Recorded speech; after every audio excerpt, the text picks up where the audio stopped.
गीता अध्याय से ज्ञान मिला था, धरती से भारी माता जाना था करे बुजुर्गों का सम्मान, मन में सबके भाव आए। गीता से ज्ञान मिला।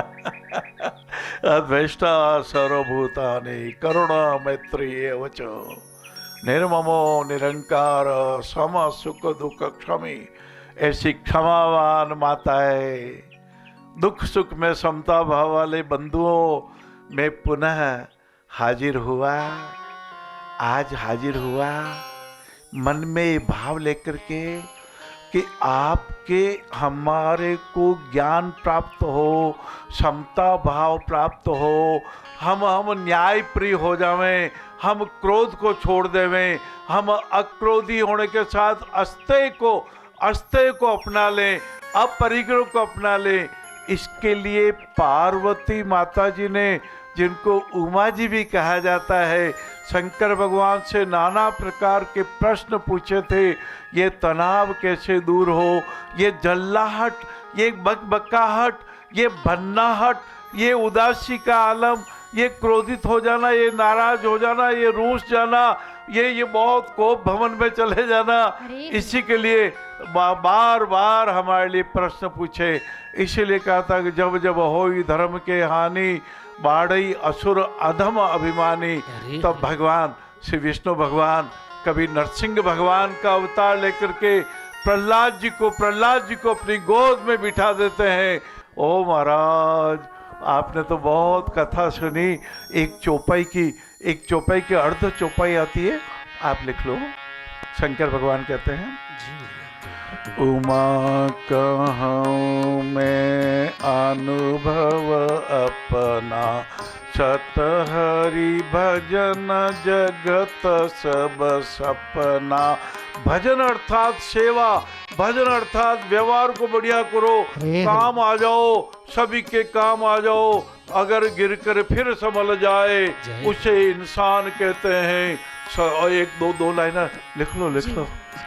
सच्ची सेवा प्रभु पूजा है, उत्तम यज्ञ विधान है। हाँ, जो भाई चल नहीं पाते, यह किसका अपराध है? वर्षों से रहिए घिसड़ते, किसकी भूल प्रमाद है?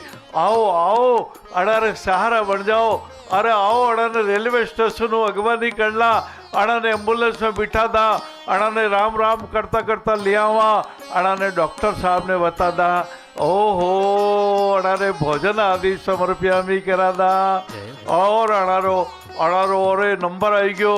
ओ भाई साहब, काले 11 बजे आप ऑपरेशन हुई, सुबह को जिम जो मती, 6 घंटा भूखा प्यासा रहीजो, ताकि आप ऑपरेशन सफल भी जाए। आओ बने बे बस का सहारा, हर पीड़ित है अपना प्यारा। एक तराजू आओ बने बेबस का सहारा। अपने घर में भी न्याय करजो, न्याय प्रिय रहिजो। सुभाष चंद्र बोस, जिन्होंने नारा दिया, तुम मुझे खून दो, मैं तुम्हें आजादी दूंगा, ऐसे महापुरुषों को तो पूरे जीवन पर याद रखना चाहिए महाराज। जय हिंद का नारा दे करके था जोश रगों में डाला, वो बोस गजब मत वाला, वो बोस था हिम्मत वाला। हाँ, तराजू के एक पलड़े में स्वयं सुभाष बोस विराज गए जापान में। हाँ, सैकड़ों भाई बहन लंबी लाइन लगा के हम भी देश के लिए कुछ कर दें। किसी ने अपनी चूड़ी रख दी, किसी ने अपना नेकलेस रख दिया, किसी ने सोने की अंगूठी रख दी, किसी ने सोने के सिक्के रख दिए। एक माता सुभाष चंद्र जी की नजरें उठी, एक माता ने थरथरारे हाथ से सोने की फ्रेम में लगी अपने एकमात्र बच्चे की तस्वीर को निहारा है। जिस एकमात्र बच्चे को पराधीनता की जकड़ी में जिन्होंने जकड़ लिया, ऐसे अंग्रेजों ने फांसी पे चढ़ा दिया था। आगे बढ़ी है। माता ने सोने की फ्रेम को तोड़ा है, तराजू के एक पलड़े में चढ़ाया है और तस्वीर को अपने छाती पे लगा लिया। सुभाष चंद्र बोस उतर पड़े सुभाष चंद्र बोस उस माता को चरण स्पर्श करके प्रणाम किया। माते, आपने अपने एकमात्र पुत्र को भारत के लिए, देश के लिए, मैं रहूं ना रहूं, ये देश ही रहना चाहिए, ये भारत रहना चाहिए। आपने पुत्र का बलिदान दिया और उस प्रेम को भी अर्पण कर दिया। कौन कहता है देश आजाद नहीं होगा? देश आजाद हुआ जिन सुभाष चंद्र बोस ने बचपन में ही अपने पॉकेट मनी से चौथी क्लास के कोर्स की पुस्तकें गरीब बच्चों को दिलवा दी थी, जिन सुभाष चंद्र बोस ने कहा था, आओ मेरे भाइयों, करुणावान होनहार बिरवान के होत चीकने पात। भाइयों बंधुओं, भगवान ने बहुत बहुत मनुष्य जीवन दे के बहुत कृपा की। जी महिम भैया। और ऐसे ही मनुष्यता का सदुपयोग किया मुंगेली शहर के वासियों ने। नारायण सेवा संस्थान के साथ मिलकर वहां के समाज सेवियों ने पीड़ितों को राहत देने का कार्य किया। आइए देखते हैं शिविर की झलकियां। वैश्विक महामारी कोरोना के दौरान हुई सेवा। दुखित एवं पीड़ित जनों को सेवा पहुंचाने वाली नारायण सेवा संस्थान विगत 34 वर्षों से मानव सेवा एवं समाज सेवा के कार्यों में पूर्ण समर्पण भाव से जुटी है। त्रसित को निराश को आशा दानम और भूखे को भोजन दानम, प्यासे को पानी दानम। ये ठाकुर जी कृपा आपने भेजा महाराज। हम तो पोस्टमैन है महाराज। मुंगेली की पावन धरा पर सेवा का सौभाग्य मिला। दानवीरों संग नारायण सेवा द्वारा वितरण हुआ। ये मुंगेली की धरा पर जो राशन वितरण, ये सब आपड़ो माथो कहते। हाँ, माता ने ठंडो राग जो भाई। हाँ, कहते हैं कि पैर गरम, पेट नरम और सिर को ठंडा रखना दर चाहिए, तो क्रोध 9 2 11 हो जाता है महाराज।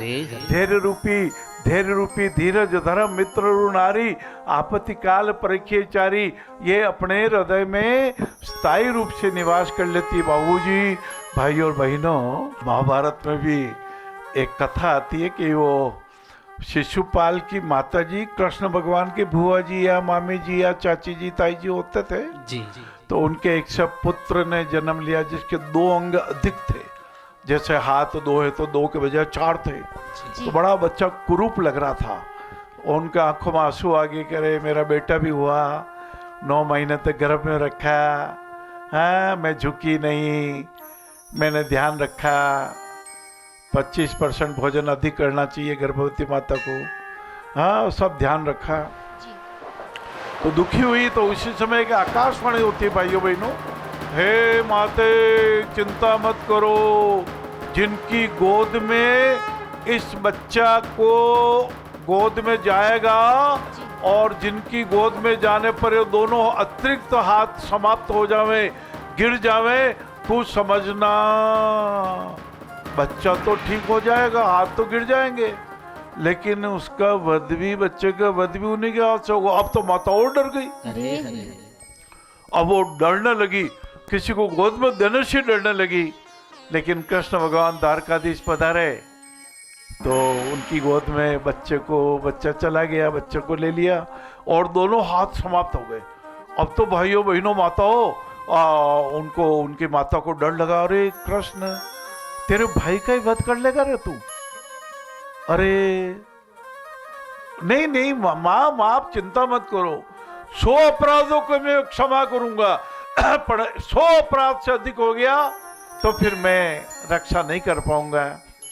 और आपने तो महाभारत में पढ़ा, अग्रभुजा भगवान कृष्ण की होने लगी तो शिशुपाल गालियां देने लगा, अरे नीच, अरे तू तो यादव, अरे ग्वाला है, तू क्यों आ गया? अब भीष्म पितामह कह रहे अरे क्या बोल रहा है शिशुपाल, ये कृष्ण है, अग्र पूजा हो रही है, अरे रासु यज्ञ है, ये युधिष्ठिर जी अग्र पूजा कर रहे हैं, चरण धो रहे, तो ऐसा बोल रहा है। फिर भी बोलता चला गया, गलतियां करता चला गया, अपराधों पे अपराध करता चला गया, और जैसे ही 100 अपराध समाप्त हो गए, 101 अपराध हुआ, सुदर्शन चक्र ने शिशुपाल के माथे का काट जय जय